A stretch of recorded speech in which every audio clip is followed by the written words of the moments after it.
These two eyes can only perceive that which is physical. The third eye is an inward-focused eye. Your lustfulness, your desiring nature never ever stood outside, it only stood inside. Lust means it creates a sense of incompleteness within you and a longing for something. When we say Shiva, the word Shiva has become synonymous with the third eye. The third eye, what it means is, these two eyes are to look outside.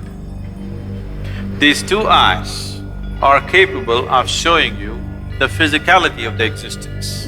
These two eyes can only perceive that which is physical. The third eye is an inward-focused eye. It's not going to open up upon your forehead. The third eye is an inward-looking eye. But you have heard stories, Shiva opened his eyes and he burnt kama. In India, there is a god of love and lust called Kama. Kama means lust, which you don't like to face it head-on, so you make it love.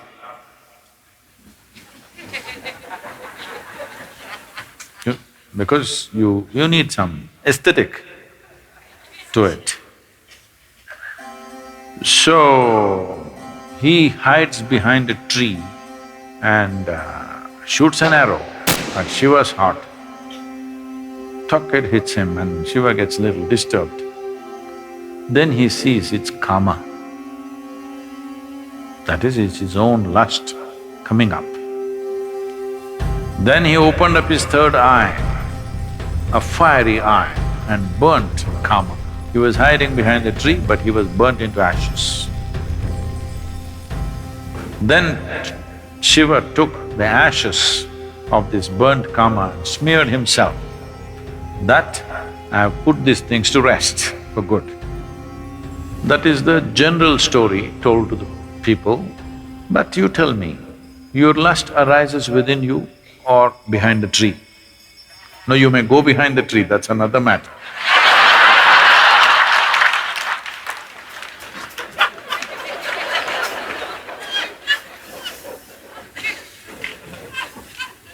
But where does it arise? Within you. Desire is not hanging outside. It is not because a beautiful woman or a beautiful man is sitting there, your desire comes. Because the desire, the karma is within you. So he opened his third eye and burned the karma within himself, not the one who is standing outside. Because he never ever stood outside. Please look at this and see. Your lustfulness, your desiring nature never ever stood outside, it only stood inside. So he opened his third eye, not this way, inward. Then he saw this lustfulness, which essentially means that some aspects are built into you which makes you feel incomplete. So you think you will find completion only by going towards something or somebody. Lust is not just about opposite sex. Shopping is lust. Because you have to go towards something, only then life will be complete. Every desire is lust, because without that I cannot exist. I want that, because only when I have that, this will be complete. It may be a thing, it may be a position, it may be power, it may be sexuality, it doesn't matter what it is. Essentially, lust means it creates a sense of incompleteness within you and a longing for something that it makes you feel if you don't have that, you're not complete. So he decides to burn the kama within himself. He burned the kama and then instead of sweat,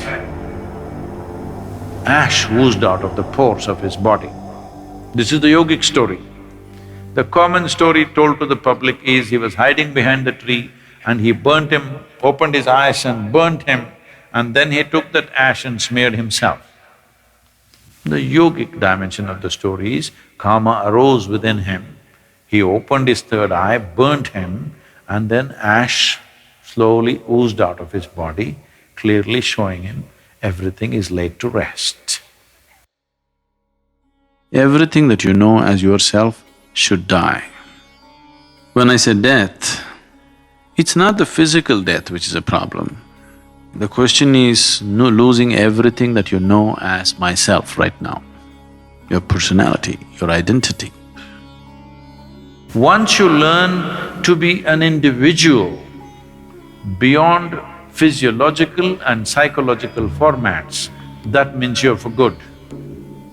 This is what living death means. So if you know how to be an individual still, without physiological and psychological format, you are a living death. If you are a living death, you are eternal in your existence. It is time that you become living death so that you live eternally.